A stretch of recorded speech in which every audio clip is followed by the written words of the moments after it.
Do you guys want to watch this when wrestlers broke the fourth wall? If this doesn't include if this doesn't include Shield era Roman Reigns, I'm gonna be pissed. I'm gonna be pissed, dude. Whenever a wrestler is doing an interview backstage, there's one thing you'll never see, and that's the interviewer's feet. Okay. There's a good explanation, and I'll let Triple H show you why.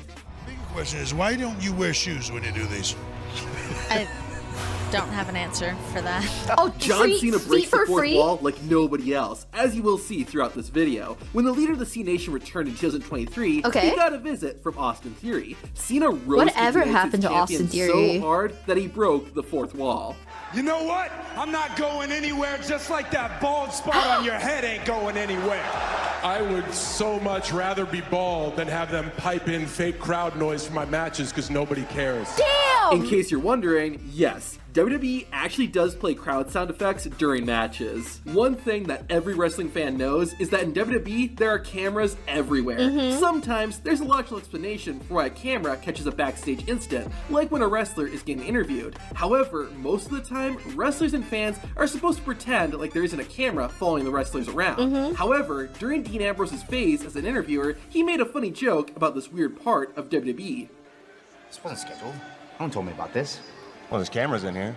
It'd be kind of weird if there were cameras in the locker room if we didn't have an interview. Yeah, Damn. it would be weird if there were cameras in the locker room. On SmackDown in 2022, a six-pack challenge was set up, with the winner facing the SmackDown Women's Champion, Ronda Rousey, at Money in the Bank. Guys, I'm not rewinding it back. I'm not rewinding it back. I'm gonna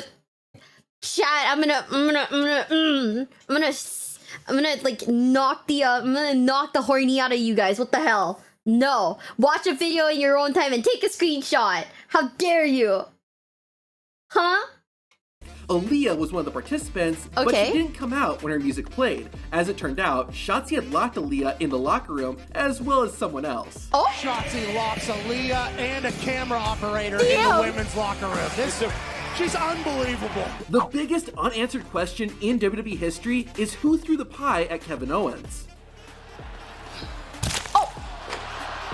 WWE later did an interview with KO, and while Owens didn't have an answer, he still managed to break the fourth wall. WWE had this amazing technology on Monday night where you guys could actually see through my eyes what was happening, so everybody knows that when I turned, all I saw was a pie coming at me. Don't you remember that? When you saw through my eyes? On the final Raw of 2010, Cena kicked off the show. This is nothing new, and John Cena actually pointed this out. Yeah, you guys ever notice that every time somebody comes down that ramp for Monday Night Raw, they just get a microphone and talk about what happened last week? You know what? Tonight, I am going to do the exact same thing. Because I'm a little bit upset about what happened last week. Oh, come on, Cena. I think that's only happened on every single episode of Raw ever. Here's one thing that doesn't make any sense. I love KO too. I miss KO. I love KO. He's so funny. He's such a funny guy. What did I miss? They zoomed down on a oh shit, what's her name? I forgot her name. Renee? They zoomed down on a no, not Paige. They zoomed down on a was it Paige? There was a moment of Paige in like a buff towel, and they zoomed down on a no. There was a shot at the start where they zoomed down on an announcer's like feet, like an interviewer's feet. Sorry. When a champion issues an open challenge, why does only one wrestler answer? It's a free championship match, so wouldn't every wrestler want to accept it? Well, in 2023, we finally saw what goes on backstage when an open challenge is issued. On NXT, the North American champion, Wes Lee, had issued an open challenge. The cameras went backstage to reveal a ton of wrestlers all scrambling to try and be the first person in the ring. So that's what was really going on when John Cena had his weekly open challenge in 2015. Back in my day, SmackDown was on a Tuesday. Yes, before the Blue Show aired live on Friday night. How did we not go blind from all of the pyros? I feel like if any one of us had like epilepsy, we'd be like, fuck, dude. It'd be so over for us. Damn, last I saw the stuff, I collected trading cards from 10 years ago. Bruh. Real. I remember picking up like a sticker of like Rey Mysterio ages ago, and my mother thought like that was like the devil. That was great. Are you sure we didn't? I think I'm blind. SmackDown used to be filmed on Tuesdays and would air a few days later. For example, when Dean Ambrose kicked off the June 11th, 2015 episode of SmackDown, it was broadcast on a Thursday. However, it was all filmed on Tuesday. Ambrose had Seth Rollins' WWE World Heavyweight Championship, but Rollins came out to reclaim his title. Dean then revealed it was a replica he bought at the merch table and then said this. Ooh. Be told, I don't remember exactly where I left the real championship. The last few days have been a bit of a blur, and they all rolled into one. I mean, it still feels like it's Tuesday to me today. I guess it felt like a Tuesday because, well, it was. It's always cool when from out of nowhere, a wrestler's theme song starts playing and they run into the ring to make a big save. However, it was never explained how the WWE production crew is able to hit the music right before the wrestler runs out. Well, in 2016, we finally found out how they do it. Seth Rollins is looking for his SummerSlam opponent, Finn Balor. The Raw general manager, Mick Foley, suggested Seth try calling out Finn from the ring. Seth agreed and headed out to the arena. Someone had to tell the production crew to play Seth's music, and this happened. Hey, this is Raw General Manager Mick Foley. Will you hit Seth Rollins' music, please? It's not uncommon for a manager or someone else to get banned from ringside as part of a WWE storyline. However, the person who gets banned always seems to still show up and interfere in the match. Well, finally, SmackDown General Manager Daniel Bryan decided to address this. I don't know why this happens. Every time we ban somebody from ringside or we ban somebody from the arena, they always show up.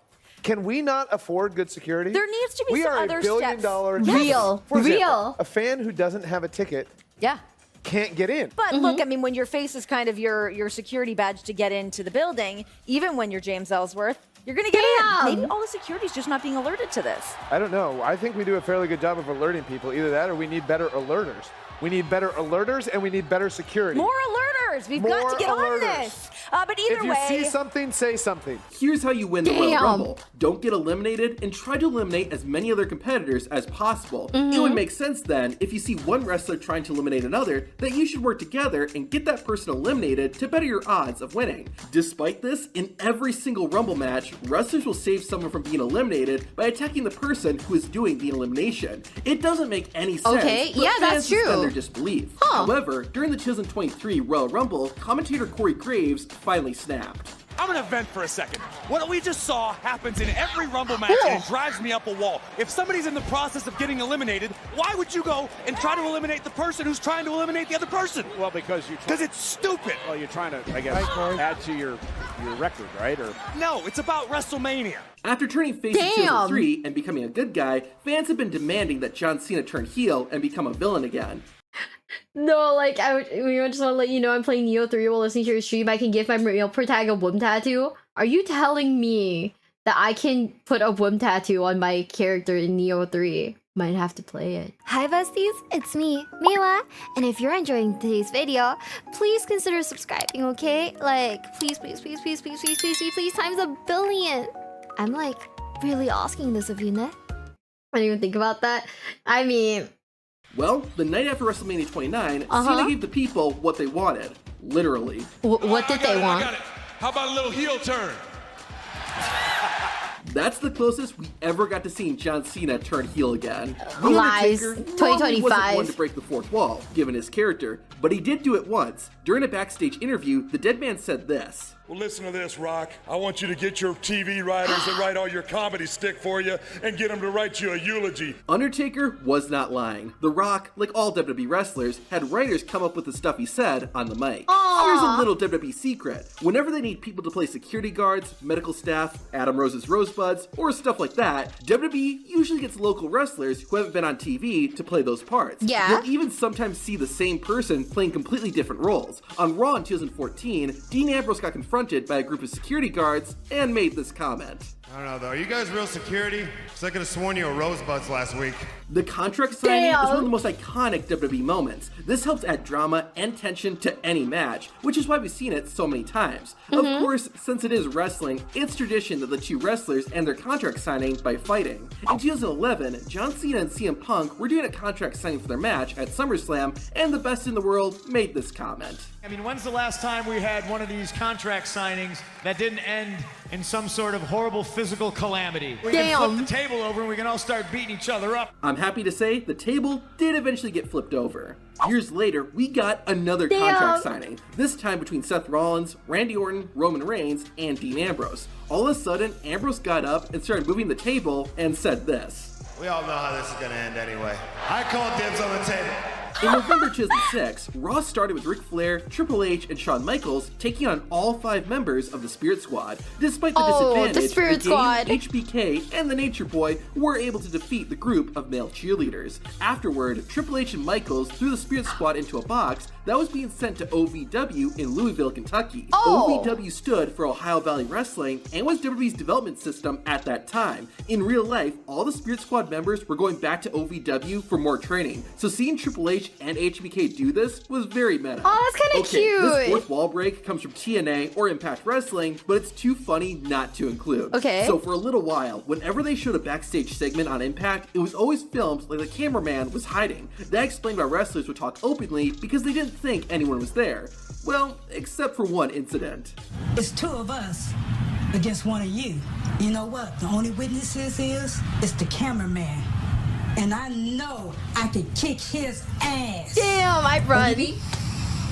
On SmackDown, Dean Ambrose was sitting in the ring when Kevin Owens interrupted. KO tried to pull a fast one on Dean, but in the lead up to their match at No Mercy, Wait, did it just skip? Hold up. Interrupted. KO tried to pull a fast one on Dean, but in the lead up to their That's not on me, chat. I didn't. That's part of the video. Let me see if anyone talks about it. At 9 minutes, KO tried to pull a fast one on Dean so fast couldn't even see it, so he move on to the next example. I did not skip. It got cut. I think maybe YouTube cut it. I'm not sure. Maybe YouTube cut it. Maybe it's probably like one of those copyright cuts. Yeah, it's probably a copyright cut. But yeah. Yeah, it's a thing that happens sometimes in my videos too. Like if you see segments that get cut, you know why. Copyright, baby. Sometimes the YouTube algorithm is like you can't be looking at this shit. Match at No Mercy, John Cena and Roman Reigns came. It's called a promo, Shut kid, your and mouth, if you want John. to be the big dog, you're damn. gonna have to learn how to do it. So go ahead. See ya, fourth wall.